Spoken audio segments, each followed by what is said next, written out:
Hi, I'm Coach Tracy Knight, and in this segment, we are going to be talking about conflict styles because our conflict styles tell us a lot about how we relate to conflict itself. As I've said in some of the earlier segments, our ability to relate to conflict in a healthy way oftentimes is really driven by the way that we kind of grew up. And so over time, we develop a dominant conflict style. There are five that I want to illuminate, and I want to let you know that none of them are bad. They all have a use. It's about when you use them. So let's jump in. One, the first thing I want to talk about is in any organization, we need to know what it means to get along and what it means to not get along. So getting along does not mean that we avoid things, that we put ourselves in a state of denial, like an ostrich sticking its head in the sand. It also doesn't mean competing or being on team I or team us. This is where we see cliques form within an organization. It also can look like departments being pitted against each other. This is not getting along in the workplace. It creates division within the organization. What we're playing for is one team. Getting along is also not people pleasing, especially compromising to the point of it being detrimental to you or to your team. But when we think about getting along, whether it's in the workplace or our civic groups, it means that we are very thoughtful about being attuned to ourselves, our needs, as well as others, and then also building rapport with other people. It does mean dealing with conflict head on. And when we are engaged in having crucial conversations, that we use diplomacy and tact to ease the transactions. And in that process, we learn to appreciate differences of perspective, which does not mean we agree, but just we can appreciate the other person's perspective. Getting along ultimately means working together in the pursuit of collective goals. Now, there are five conflict styles we're going to be featuring in this segment.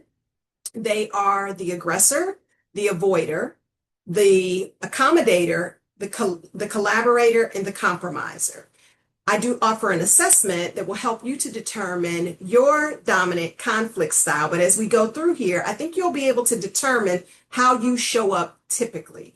And one way of looking at that is what kind of feedback do you typically get from other people? Let's jump in. First is the aggressor. The aggressor's goal or intention or focus is on, is on taking charge, pushing the results, and seeking control. Now, what ends up happening is they end up dictating. And the outcome for that is really a win-lose situation. Once you've pulled this card, you you don't have any other place to go, because the strengths of this is you get fast decisions, especially in a crisis. But the risk is people can oftentimes feel ignored or dismissed or steamrolled over. So this is best if it is used in cases of emergency or quick action is needed. So being more of the aggressor, this comes with sort of the directing or dictating personality or persona oftentimes uses this. You want to be mindful of how much you actually employ that because of some of the consequences, okay? The second one is the avoider. With the avoider, they withdraw, they delay, they avoid addressing the issue. And so their style is to avoid. And this creates as an outcome a lose-lose situation. Everybody loses when we consistently avoid. Now, avoiding does have a place though. It prevents unnecessary escalation, quite honestly, especially when emotions are running high.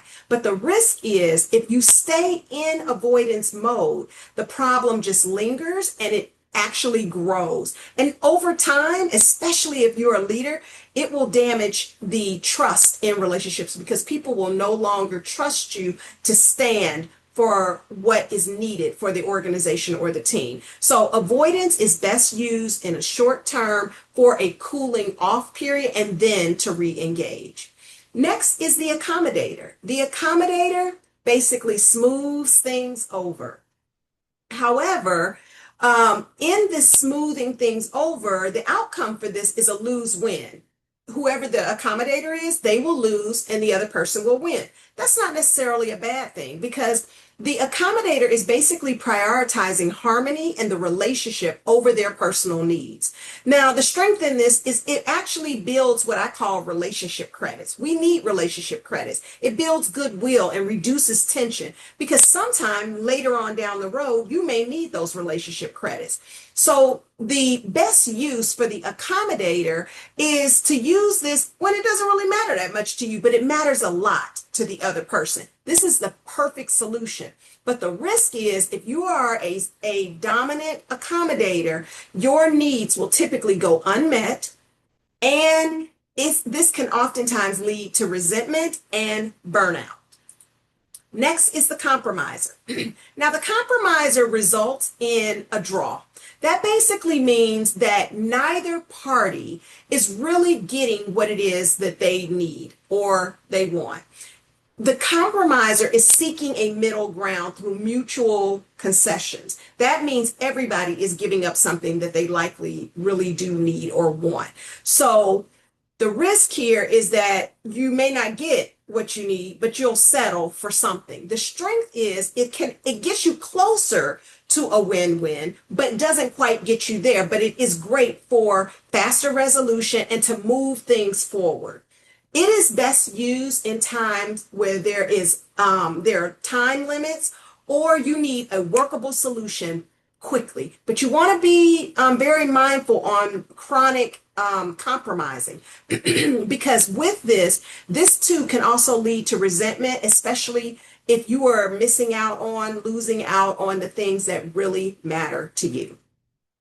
The ideal state is to be the collaborator. The collaborator's goal is to create a win-win solution across the board. It is the belief that you can have what's important to you and I can have what's important to me. This is also about getting to the root of the issue and solving the problem at hand. So the focus is really on understanding shared interests and mutual success. Now, this is a very, very strong solution-oriented relationship grounding strategy. However, it does require more time. It requires a lot of trust, building trust with the person, and a willingness on all parties to be a part of finding a win-win solution. So this is best used when it's important relationship or there are complex issues. I like to lean towards this because once you get in the habit of learning how to identify the root cause, you learn how to be an empathic and active listener. This can move a lot quicker than when you first start out. But it does require both parties or all parties' participation in this. So finally, I just want to leave you with this idea that none of the styles are inherently good or bad or right or wrong.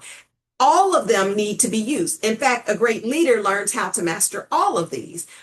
And so what you want to do is figure out what your dominant style is, and then figure out when are the best times for you to utilize each of these approaches. With your dominant style, if you lean towards one approach over another, you might want to look at how that is strengthening your relationships and how it might be impeding your relationships. But in all cases, these conflict styles help us to navigate conflict in a healthy way if we use them appropriately.